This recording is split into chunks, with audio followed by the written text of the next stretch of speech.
बाजारामधील कोणत्याही प्रकारची मेहंदी, केमिकल किंवा मग डायचा वापर न करता पांढरे झालेले केस मुळांपासून काळे करण्यासाठी आपला आजचा हा उपाय तुम्ही एकदा तरी नक्कीच वापरून बघा.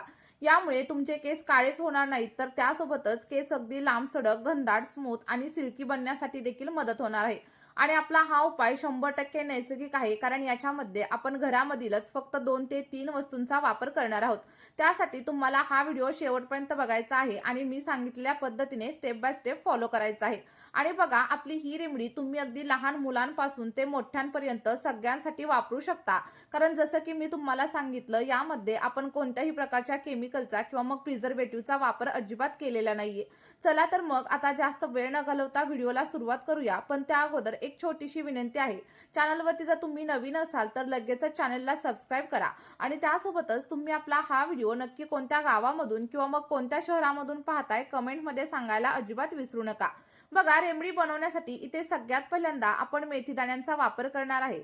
आणि मेथीदाणे हे आपल्या केसांसाठी भरपूर फायदेशीर आहेत. अगदी लहानांपासून ते मोठ्यांपर्यंत सगळ्यांनाच माहीत असेल की मेथीदाण्यामुळे आपली केस गळती कमी होते आणि त्यासोबतच केस अगदी घनदाट, सिल्की आणि स्मूथ बनण्यासाठी मदत होत असते. कारण मेथीदाण्यांमध्ये असे काही पोषक घटक असतात ज्यामुळे केसांच्या वाढीसाठी प्रोत्साहन भेटत असतं. बघा, यामध्ये प्रोटीन, निकोटिक ऍसिड, लिसेथिन नावाचे घटक असतात. आणि हे मी तुम्हाला का सांगते, कारण आपण ज्या गोष्टी केसांवरती वापरत असतो त्या गोष्टींचे आपल्या केसांसाठी कोणकोणते फायदे आहेत हे देखील माहीत असणं तेवढंच महत्त्वाचं आहे. बघा, मेथीदाण्यांचा तुम्ही वेगवेगळ्या प्रकारे केसांवरती वापर करू शकता. आणि बघा, साधारणतः 1 ते 1.5 चमचा एवढा मेथीदाणा आपल्याला या रेमेडीसाठी वापरायचा आहे.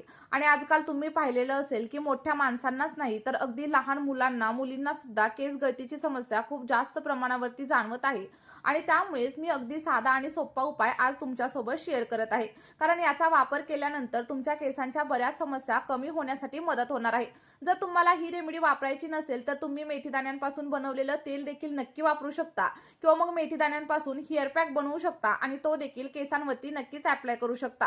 कारण मेथीदाणे हे तुमच्या केसांवरती एखाद्या वरदानासारखं काम करत असतात. आणि ही रेमेडी मी स्वतः देखील माझ्या केसांवरती वापरून बघितली आहे आणि मला खूप छान असे रिझल्ट भेटलेले आहेत आणि त्यामुळेच ही मी तुमच्यासोबत देखील शेअर करत आहे. बघा, इथे तुम्ही बघू शकता आपण दुसरी गोष्ट घेतलेली आहे आणि ती म्हणजे कढीपत्ता. आणि कढीपत्ता आपल्या सगळ्यांच्या घरामध्ये अगदी इझिली अवेलेबल असतो किंवा मग आपल्या आसपास देखील याचं झाड नक्कीच असतं. त्यामुळे कढीपत्त्याचा वापर तुम्ही केसांवरती नक्की करा, कारण यामुळे केस अगदी सिल्की, स्मूथ आणि शायनी बनण्यासाठी मदत होत असते. बघा, जर कढीपत्त्याचा वापर तुम्ही तुमच्या खाण्यामध्ये केला तर तुमच्या पांढऱ्या केसांची समस्या लगेचच कमी होण्यासाठी मदत होईल. आणि त्यामुळेच मी तुम्हाला सांगते, रोज सकाळी उठल्यानंतर 4 ते 5 कढीपत्त्याची पानं तुम्ही चावून नक्की खा, कारण यामुळे देखील केसांच्या बऱ्याच समस्या कमी होण्यासाठी मदत होत असते.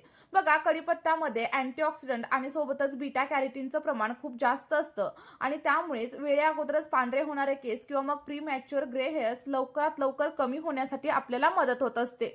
बघा, साधारणतः 1 मूठभर एवढी ताजी अशी कढीपत्त्याची पानं इथं मी घेतलेली आहेत आणि त्याला स्वच्छ असं धुवून आपल्याला घ्यायचं आहे.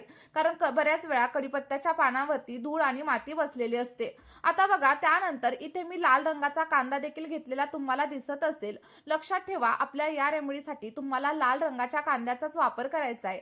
पांढऱ्या रंगाचा कांदा वगैरे अजिबात घेऊ नका. कारण बघा, लाल रंगाच्या कांद्यामध्ये सल्फरचं प्रमाण हे खूप जास्त असतं आणि जेव्हा आपल्या केसांमध्ये सल्फर आपण अप्लाय करतो तेव्हा कॅरोटीन प्रोटीनची निर्मिती वाढत असते आणि आपले केस हे कॅरोटीन प्रोटीन पासून बनलेले असतात.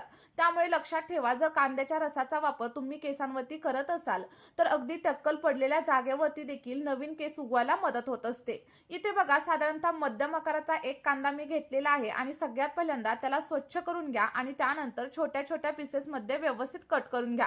बघा, आज मी जी रेमेडी तुमच्यासोबत शेअर करणार आहे ना, ते एक तेल आहे आणि हे तेल जर तुम्ही सलग 2 ते 3 महिने तुमच्या केसांवरती अप्लाय करून बघितलं तर त्यानंतर तुम्हाला मार्केटमधील कोणत्याही प्रकारचं महागडं तेल वापरण्याची किंवा मग कोणतीही महागडी ट्रीटमेंट घेण्याची अजिबात गरज लागणार नाहीये. बघा, इथे मी साधारणतः अर्ध्या कांद्याचाच वापर केलाय, कारण मी थोड्याशा प्रमाणावरतीच तेल बनवणार आहे. कारण पहिल्यांदाच माझ्याकडे अगोदर बनवलेलं तेल शिल्लक आहे आणि त्यामुळे मी फक्त तुम्हाला सांगण्यासाठी इथे थोड्याशा प्रमाणावरती तेल बनवून तुम्हाला दाखवणार आहे. आता बघा, सगळ्यात शेवटी मी याच्यामध्ये भृंगराज पावडरचा देखील वापर करणार आहे. जर तुमच्याकडे ड्राय केलेला भृंगराज असेल किंवा मग फ्रेश अशी भृंगराजची पानं असतील तर तुम्ही त्याचा देखील वापर नक्कीच करू शकता. पण आता सध्या तर माझ्याकडे फक्त पावडरच आहे, त्यामुळे मी या तेलामध्ये पावडरचाच वापर करणार आहे. आणि तुम्हाला तर माहीतच असेल की केसांना काळभोर बनवण्यासाठी भृंगराज पावडर ही आपल्याला खूप जास्त प्रमाणामध्ये हेल्प करत असते. आणि पूर्वीच्या काळामधील ज्या काही स्त्रिया होत्या त्या घरगुती पद्धतीने भृंगराजपासून तेल बनवायच्या आणि तेच तेल केसांवरती अप्लाय करायच्या आणि त्यामुळेच त्यांचे केस आज देखील अगदी काळेभोर तुम्हाला पाहायला भेटत असतील. त्यामुळे तुम्ही देखील माझ्या सांगण्यावरून एकदा तरी भृंगराज पावडरचा किंवा मग भृंगराजचा वापर केसांवरती नक्की करून बघा. तुमचे देखील केस अगदी मुळांपासून काळे होण्यासाठी नक्कीच मदत होईल. इथे तुम्ही बघू शकता, साधारणतः 1 ते 1.5 चमचा एवढी भृंगराज पावडर मी घेतलेली आहे.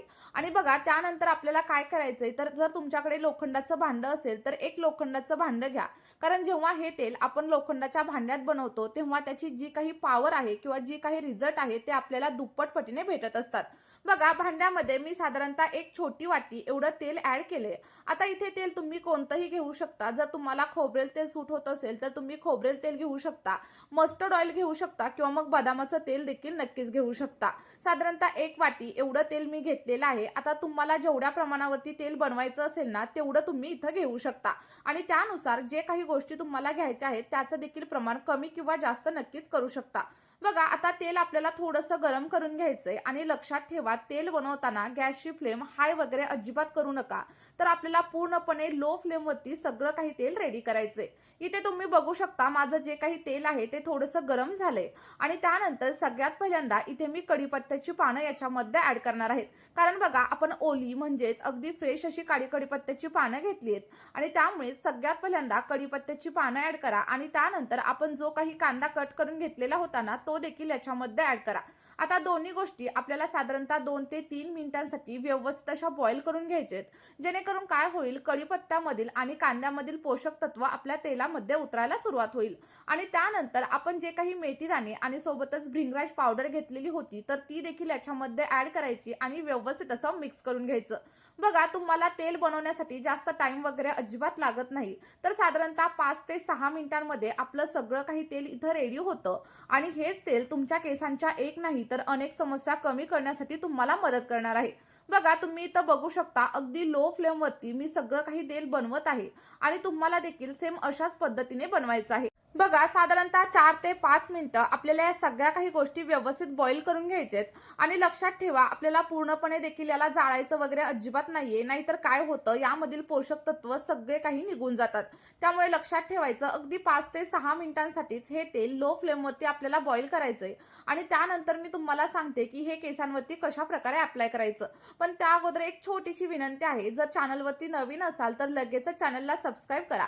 कारण अशाच नवनवीन रेमेडीज मी तुमच्यासाठी दररोज घेऊन येत असते. आणि त्यासोबतच व्हिडिओ तुम्हाला थोडा जरी हेल्पफुल वाटला असेल तर एक लाईक करा आणि तुम्ही हा व्हिडिओ नक्की कोणत्या गावामधून किंवा कोणत्या शहरामधून पाहताय कमेंटमध्ये सांगायला अजिबात विसरू नका. बघा, इथे 5 ते 7 मिनिटं झालेली आहेत आणि आपलं सगळं काही तेल रेडी झाले. त्यानंतर गॅसची फ्लेम बंद करायची आणि सगळं काही तेल थंड करून घ्यायचं. थंड करून झाल्याच्या नंतर तुम्ही इथं बघू शकता, एखाद्या गाळणीच्या मदतीने किंवा मग एखाद्या कॉटनच्या कापडाच्या मदतीने आपल्याला सगळं काही तेल गाळून घ्यायचंय. गाळून झाल्यानंतर वरती जो काही चोथा शिल्लक राहील तो तुम्ही फेकून देऊ शकता. कारण यामधील सगळी काही पोषक तत्व आपल्या तेलामध्ये उतरलेली आहेत. आता जे काही तेल रेडी झाले ते तुमच्या केसांवरती एखाद्या वरदानासारखं काम करणार आहे. तुम्हाला फक्त अप्लाय करण्याची योग्य पद्धत माहीत असायला पाहिजे आणि त्यासाठी आपला हा व्हिडिओ तुम्ही शेवटपर्यंत नक्की बघा. मध्ये स्किप वगैरे अजिबात करू नका. बघा, तुम्ही इथं बघू शकता, अगदी 100% नैसर्गिक असं तेल आपलं रेडी झालंय आणि हे तेल केसांवरती कशा प्रकारे अप्लाय करायचं हे देखील मी तुम्हाला आता सांगणार आहे. बघा, जेव्हा पण तुम्हाला केसांवरती तेल अप्लाय करायचं असेल तेव्हा सगळ्यात पहिल्यांदा केस व्यवस्थित असे विंचरून घ्या. केसामधील सगळा काही गुंता काढून घ्या आणि त्यानंतर केसांच्या मुळांवरती आणि लेंथवरती तेल अप्लाय करा. अप्लाय केल्यानंतर 5 ते 6 मिनिटं केसांमध्ये मसाज करा आणि त्यानंतर कमीत कमी 2 तास तरी हे तेल केसांवरती तसंच राहू द्या किंवा मग तुम्ही रात्री लावून सकाळी देखील हेअर वॉश नक्की करू शकता. आठवड्यामधून फक्त 2 वेळा हे तेल नक्की वापरा. अगदी 2 ते 3 महिन्यांमध्येच पांढऱ्या केसांची समस्या हळूहळू कमी कमी होईल. केस गळती होत असेल तर ती देखील कमी होईल आणि पातळ झालेले केस दाट होण्यासाठी नक्कीच मदत होईल. चला तर मग ही रेमेडी तुम्ही देखील नक्की ट्राय करा आणि तुम्हाला जे काही रिझल्ट भेटतील ते कमेंटमध्ये माझ्यासोबत शेअर करायला अजिबात विसरू नका. या व्हिडिओमध्ये आपण इथेच थांबूया. भेटूया अशाच एका नवीन व्हिडिओमध्ये आणि एका नवीन अशा नैसर्गिक रेमेडी सोबत. व्हिडिओ शेवटपर्यंत पाहिल्याबद्दल खूप खूप धन्यवाद. Bye bye.